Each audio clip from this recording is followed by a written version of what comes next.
Përshëndetje të nderuar miqtë e mi, përshëndetje të dashur ndjekës, ja ku po ritakohemi edhe ditën e sotme sërish së bashku në kanalin Monitor TV. Na ka mbetur edhe shumë pak kohë për të komentuar ngjarjet e shtëpisë së Big Brotherit, më pas, unë e di që ju do t'jeni shumë kureshtarë të dini se çfarë po ndodh me jetën e Gjestit, çfarë do të ndodh me jetën e Eglit, marrëdhënien e tyre, në fakt pikpyetje dhe amendësime që banorët i kanë edhe brenda në shtëpinë e Big Brotherit, dhe një gjë e tillë ka ndodhur dhe natën e mbrëmshme. Finalisti i natës së mbrëmshme që e komentuam, e biseduam edhe gjatë orëve në vazhdim pas përfundimit të spektaklit, u shpall Laert Vasili. Me të drejtë apo pa të drejtë, tash kjo mbetet në kurrizin e produksionit, por personazhi i dytë apo finalisti i dytë i cili u shpall nga kjo shtëpi ishte Laert Vasili. Por kjo shpallje këtij finalistit i bëri që Gjesti dhe Egli në këtë rast të krijojnë më shumë afërsi, të ndajnë më shumë kohë me njëri tjetrin, të flasin me njëri tjetrin si dy të rritur, që ato po bisedonin natën e mbrëmshme, dhe të kërkojnë nga njëri tjetri finalizimin e kësaj gjëje që ka nisur 3 muaj në shtëpinë e Big Brotherit, a është një dashuri, a është thjesht një ndjenjë, një miqësi, apo çfarë ndodh mes tyre. Gjatë kohës kur banorët po darkonin, Egli dhe Gjesti nuk preferuan që të darkojnë, por preferuan që të rinë të vetëm, preferuan që të rinë mes njëri tjetrit, duke mos dashur të bisedojnë me askënd, por të flasin me njëri tjetrin. Para se të komentoj një diçka të madhe, por këtë dua t'ja lë videos tjetër më mirë, do komentoj marrëdhënien e tyre. Njëherë të ndalojmë tek marrëdhënia e tyre. Është folur shumë për marrëdhënien e tyre, u tha që Gjesti do të thyen Unazën, drejt thyerjes së Unazës afrohet biseda që Egli dhe Gjesti bënin brëm që nga sauna, që çifti preferuan të dy të shkojnë në saunë, edhe të kalojnë disa momente intime bashk, do me thënë duke biseduar, ndoshta e kuptuan që asnjë nga banorët nuk e do Gjestin edhe Eglin, edhe krijuan një imazh që tani na u hapën syt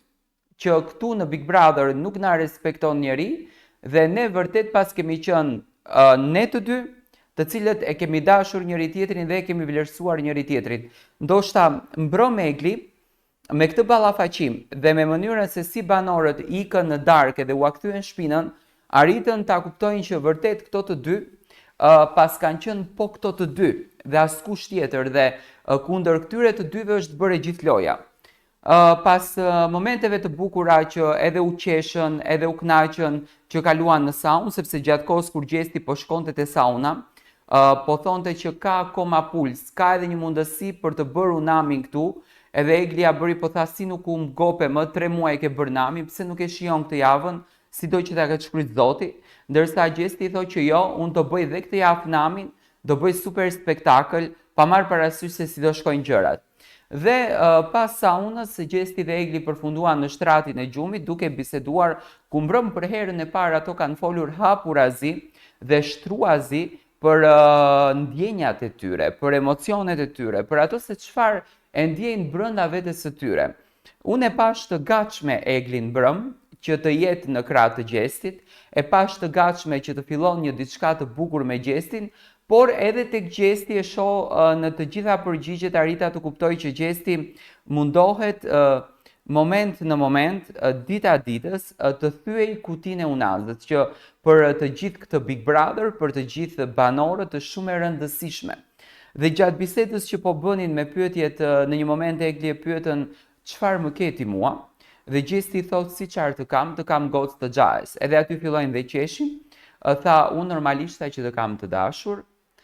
nuk mundem tha të hi shumë thellë brenda vetes time, sepse akoma tha nuk e kam atë ndjenjën të thellë të dashurisë. Tani unë nuk e di se çfarë përshkruan Gjesti një ndjenjë të thellë të dashurisë. Unë mendoj që dashuria është kur ty mendon për dikë, kur ti zgjohesh me të, kur ti flen me të, kur ti e jeton momentin me të, ditën me të, natën me të, do me thënë jeton paralel me një person tjetër, dhe besoj që Gjesti këtë gjë e ka ndërtuar në veten e tij, e shijon këtë gjë në vete, ndoshta janë të ndryshëm në mënyrën se si e transmetojnë dashurinë ndaj njëri tjetrit, por gjithsesi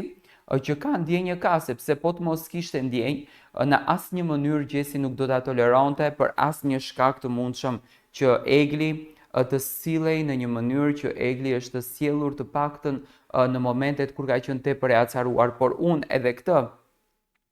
e kam përmbledhur me një definicion, vajzat të cilat janë të dashuruara, kur janë të dashuruara shumë, edhe sillen në atë formë nga xhelozia dhe duhet mirë kuptuar. Do me thënë mbrëm kanë folur mes njëri tjetrit, Gjesti ja ka pranuar që e ka të dashur Eglin dhe Egli kur e pyeti se a mendon që këtë gjën ne të dy do ta vazhdojmë edhe jashtë, a mendon që ti edhe jashtë do vazhdosh me mua?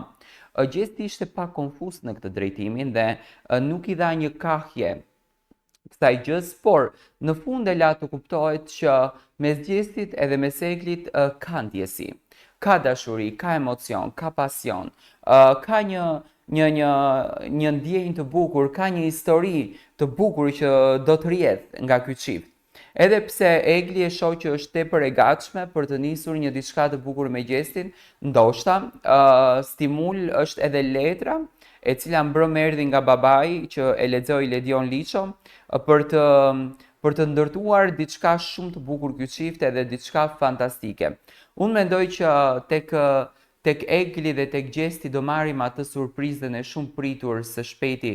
thyerjen e Unazës, që Gjesti e shoh që po mundohet ta bën, sepse e thamë, ka mbetur vetëm një diçka pa bërë në këtë shtëpi, e tha edhe natën e mbrëmshme, dhe unë kam pulse dhe do ta bëj dhe e vetmja gjë që unë mendoj se ka mbetur pa bërë në shtëpinë e Big Brotherit nga ana e Gjestit është Unaza e cila nuk është të thyer akoma, por që ka ndjesi nga çifti,